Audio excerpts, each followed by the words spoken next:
Students, आज हमारा model है अंतर्राष्ट्रीय व्यापार का आधुनिक सिद्धांत, जिसे हम हेक्सर-ओहलीन थ्योरी के नाम से जानते हैं।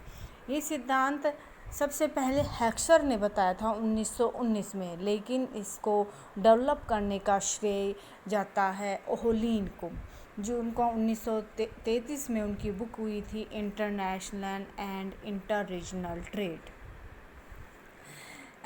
अब आप सोच रहे होंगे इस थ्योरी का नाम हेक्सर-ओहलीन ने ही इसका विकास किया था, लेकिन इस थ्योरी को हम हेक्सर-ओहलीन बोलते हैं क्योंकि ओहलीन है हेक्सर का ही स्टूडेंट था और इन्होंने अपने टीचर को रिस्पेक्ट देने के लिए अपनी थ्योरी का नाम हेक्सर-ओहलीन थ्योरी रखा है।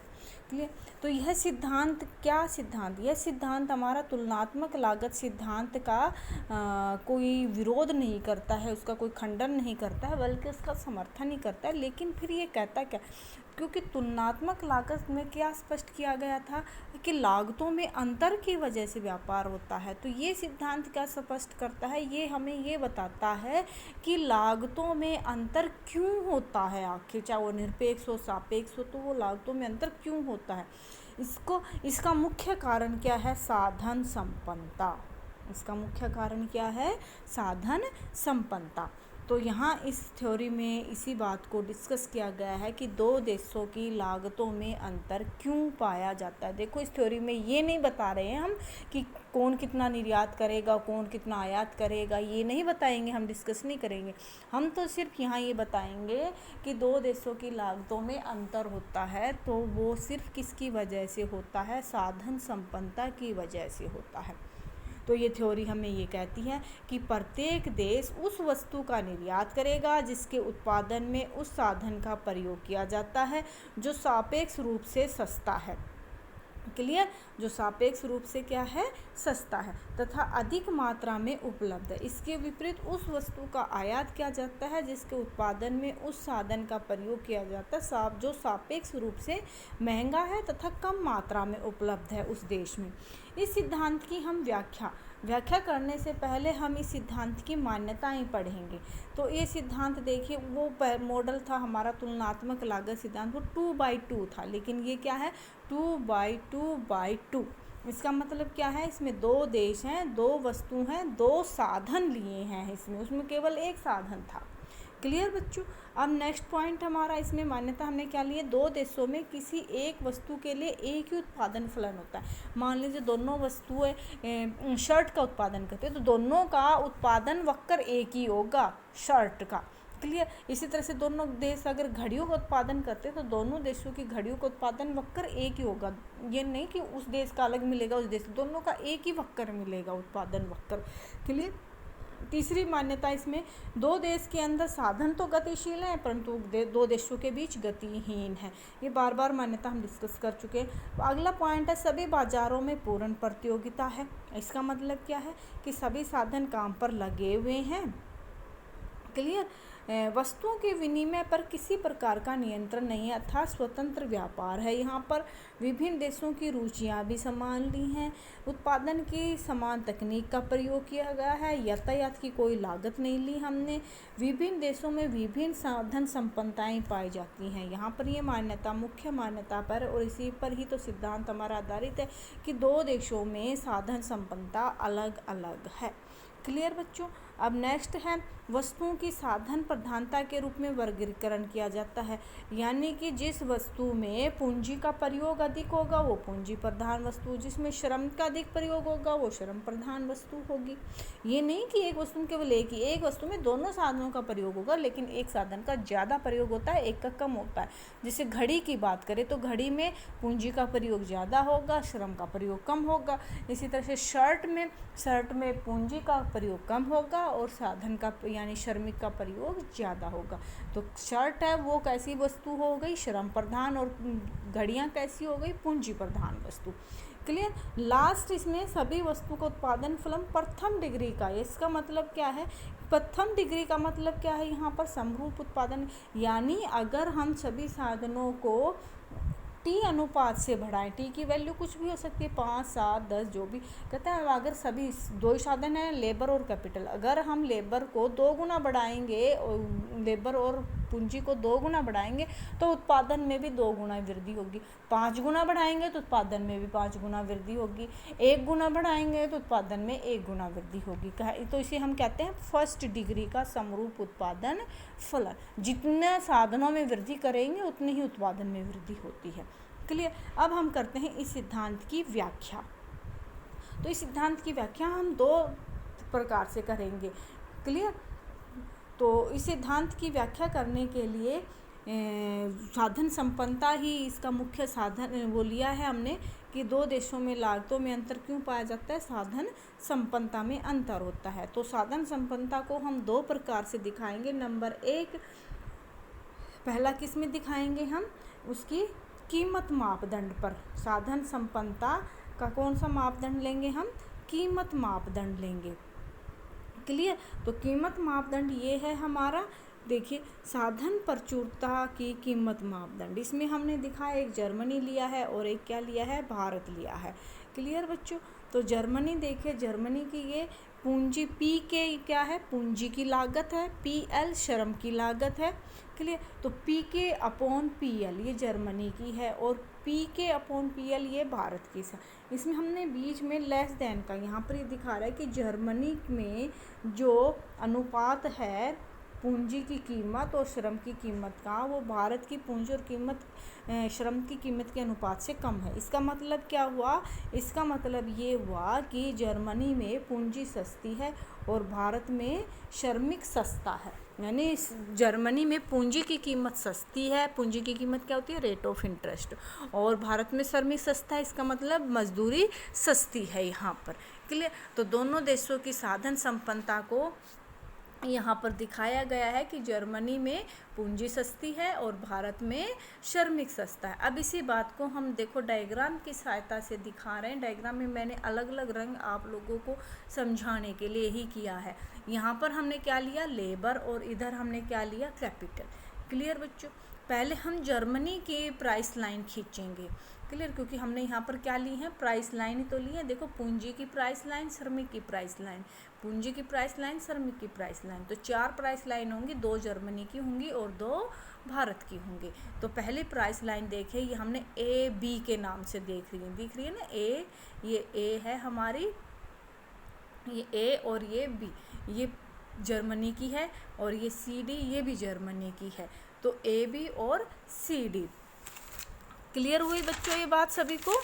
2 प्राइस लाइन दिखा रहे हैं हम यहाँ पर, ए बी और सी डी, दोनों एक दूसरे के समानांतर हैं। ये प्राइस लाइन हमें क्या दिखा रही हैं, ये प्राइस लाइन हमें ये दिखा रही हैं, देखिए यहाँ पर हमने जर्मनी की ली है। तो O A upon O B, ओ बराबर ओ सी अपॉन ओ डी। तो O A upon O B यानी जर्मनी इतनी पूंजी प्रयोग करता है, इतना लेबर प्रयोग करता है। क्लियर। इसी तरह से ओ सी अपॉन ओ डी। क्लियर। ये पूंजी उत्पाद अनुपात होगा दोनों देशों का, एक देश का जर्मनी का। क्लियर। दूसरा भारत की क्या है प्राइस लाइन, P1 Q1 और P2 Q2।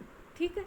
देखो P1 Q1 किसकी है, व्हीट की है प्राइस लाइन, और P2 Q2 की है, शर्ट की। इसी तरह से जर्मनी की ए बी प्राइस लाइन किसकी है, शर्ट की है, और सी डी किसकी है, इसकी क्या कहते हैं, व्हीट, वो चीज़ की, सॉरी डब्लू यानी वो चीज़ की।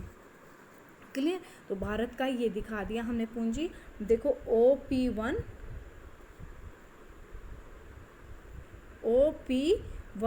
अपॉन इसके साथ क्या है, OQ1। इसी तरह से दूसरी क्या है, OP2 अपॉन OQ2, ये भारत की हो गई। इसी तरह से हमने ये जर्मनी की लिखी है, ये भारत की लिखी है। क्लियर। तो यहाँ पर साफ स्पष्ट दिखाई दे रहा है। अब देखिए हमने उस सम उत्पाद वक्र लिया, हमने मान्यताओं में पढ़ा था दोनों देशों का एक ही होगा एक वस्तु के लिए। तो पहले हमने शर्ट का खींचा, ये इस वाली लाइन में, ये शर्ट का देखो, ये इसको जे पे टच कर रहा है, उसकी ए बी प्राइस लाइन को, और ये उसकी भारत की कौन सी पे कर रहा है, E1 पॉइंट पर टच कर रहा है। ठीक है। तो भारत में ये यहाँ पर ये जर्मनी को टच कर रहा है और यहाँ E1 पर भारत को टच कर रहा है। क्लियर। इसी तरह से दूसरा है वॉचिज का। वॉचिज का जर्मनी को कहाँ पर, सी पर, एच पर टच कर रहा है, और भारत में कहाँ पर टच कर रहा है, आर पर टच कर रहा है। क्लियर। और ये दोनों वक्र आपस में एक दूसरे पर कहाँ पर टच हो रहे हैं, ई पॉइंट पर टच हो रहे हैं। तो ई पॉइंट पर टच होने का मतलब क्या है, यहाँ पर ई पॉइंट का टच होने का मतलब यहाँ पर ये है कि दोनों साधनों की साधन गहनता में कोई बदलाव नहीं होगा। क्लियर, ये मैंने लिखा हुआ भी है। अब यहाँ पर हम बात करते हैं, हम यहाँ देख रहे हैं कि जर्मनी जो है वो किसका, शर्ट का उत्पादन करता है, तो कितनी पूंजी लगती है, ओ एफ के बराबर, और सर में कितना लगता है, एफ जी के बराबर। इसी तरह से अगर वो वॉच का करता है तो पूंजी तो उसकी ओ एफ ही लगती है, लेकिन साधन कितना लगता है, शर में कितना लगता है, एफ एच। क्लियर, दिख रहा है ना, ओ एफ ओ जे, ओ एफ और एफ जे, ये किसके उत्पादन में लगा, शर्ट के उत्पादन में, और ओ एफ और एफ एच किसके उत्पादन में लगा, वॉचिज के निर्माण में। तो एक बात स्पष्ट दिखाई दे रही है, क्या दिखाई दे रही है, एच जे का डिफरेंस है ना, तो इसका मतलब जर्मनी में एफ जे ज़्यादा श्रमिक लग रहा है किसके उत्पादन में, शर्ट के उत्पादन में। तो इसका मतलब शर्ट उसके लिए महंगी है, श्रम उसके लिए महंगा पड़ रहा है, इसीलिए उसके लिए क्या ज़्यादा सस्ता पड़ रहा है, वॉचिज का उत्पादन करना सस्ता पड़ रहा है। दूसरी तरफ हम भारत का लेते हैं, तो भारत में देखिए यहाँ पर ये आर इतना, ओ जे श्रमिक लगता है, और ओ ई वन यहाँ पर क्या लगती है, शर्ट के निर्माण में श्रमिक पूंजी लगती है, ये श्रमिक लगता है और इतनी पूंजी लगती है, ई वन जी के बराबर। और इसी तरह से अगर हम लेते हैं वो चीज़ का उत्पादन, तो भारत में श्रमिक तो कितना लग रहा है, ओ जे ही लग रहा है, लेकिन पूंजी कितनी लगती है, ओ आर। तो इसमें इसका मतलब आर ई के बराबर, आर ई वन के बराबर भारत में ज़्यादा क्या लग रही है, पूंजी लग रही है। तो भारत के लिए घड़ियों का उत्पादन महंगा हो रहा है। क्लियर हुई है बात। तो यहाँ पर हमने दिखाया जर्मनी एच जे कमीजों की श्रम लागत अधिक है घड़ियों के उत्पादन में, और भारत में आर ई वन कमीजों की पूंजी लागत कम है घड़ियों की तुलना में। क्लियर हुई बच्चों ये बात। अब इस बात से ये स्पष्ट हो रहा है कि जर्मनी में घड़ियों का उत्पादन सस्ता किया जा सकता है और भारत कमीजों का उत्पादन सस्ता कर सकता है। अब सेकंड पॉइंट है उसका भौतिक मापदंड। ये कौन सा था, कीमत मापदंड।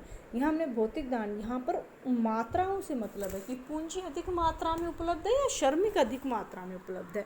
तो यहाँ पूंजी उत्पाद अनुपात लिया, यहाँ देखो के पूंजी की मात्रा, एल यानी श्रमिकों की मात्रा, और ये भारत की है पूंजी और श्रमिक की मात्रा। तो ये स्पष्ट दिखाई दे रहा है। यहाँ हमने देखिए दिखाया, यहाँ पर ऐसा निशान लगाया, इसका मतलब जर्मनी में पूंजी अधिक है और भारत में श्रमिक अधिक है।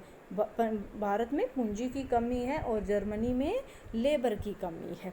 इस बात को हम डायग्राम की सहायता से भी दिखा रहे हैं। डायग्राम में हमने आपको दिखाया, इधर शर्ट लिया है, इस बार हमने क्या लिया है, शर्ट, और इधर क्या ली है, वॉचिज। तो ये देखो ओ आर रेखा खींची। ओ आर रेखा हमें ये बताती है कि दोनों देश दोनों ही वस्तुओं का उत्पादन करते हैं तो ओ आर रेखा के ऊपर करेंगे। क्लियर, यानी ये संतुलन रेखा है। दूसरी तरफ अगर हम देखते हैं अब जर्मनी का उत्पादन वक्र, तो जर्मनी का हमने जी के नाम से दिखाया, जी1 के नाम से, और ये ओ आर रेखा को कहाँ पर टच कर रहा है, ई पॉइंट पर टच कर रहा है। क्लियर बच्चों। अब ए पॉइंट पर हमने इसको टच किया, यहाँ पर क्लियर हो गया, यहाँ टच कर रहा है, ये जर्मनी का है। तो इसके अनुसार इसकी प्राइस लाइन क्या है, P1। तो ये प्राइस लाइन हमें देखो इधर की तरफ ज़्यादा है, इधर की तरफ ज़्यादा है, इधर की तरफ कम है। तो ये क्या दिखा रहा है कि घड़ियाँ इसमें सस्ती पैदा होती हैं और शर्ट इसमें महंगा, क्योंकि यहाँ पर पूंजी अधिक मात्रा में है और श्रमिक कम मात्रा में है। दूसरी तरफ हम इंडिया का ले रहे हैं। इंडिया का देखें, ये I1 या ये इस OR रेखा को कहाँ पर टच करता है, F बिंदु पर टच कर रहा है, तो इसका झुकाव कहाँ पर ज़्यादा है, इधर की तरफ ज़्यादा है, इधर की तरफ ज़्यादा है। तो इसकी प्राइस लाइन देखिए हम बनाते हैं, खींचते हैं, तो इधर थोड़ी आती है और इधर क्या आती है, ज़्यादा। इसका मतलब ये है कि भारत में शर्ट है वो सस्ती रहेंगी और वॉचेज क्या पड़ेंगी, महंगी पड़ेंगी। क्लियर बच्चों? तो इससे ये स्पष्ट हो रहा है कि जर्मनी है वो पूंजी प्रधान देश है और भारत है वो श्रम प्रधान देश है। क्लियर? इस बात को मैंने यहाँ पर आपको बुक से एक्सप्लेनेशन भी दे दी है आपको। क्लियर? आप यहाँ पर और आराम से पढ़ सकते हो, जो मैंने कहा है वही बातें हैं। क्लियर? अब नेक्स्ट पॉइंट इसका है साधन कीमत समानता। अब देखो यहाँ पर ये सिद्धांत में एक और नई बात बताई। एक बात तो क्या बताई कि दो देशों की लागतों में अंतर किस लिए पाया जाता है, साधन संपन्नता अलग अलग होती है। एक देश किसी और साधन में संपन्न है, दूसरा देश दूसरे देश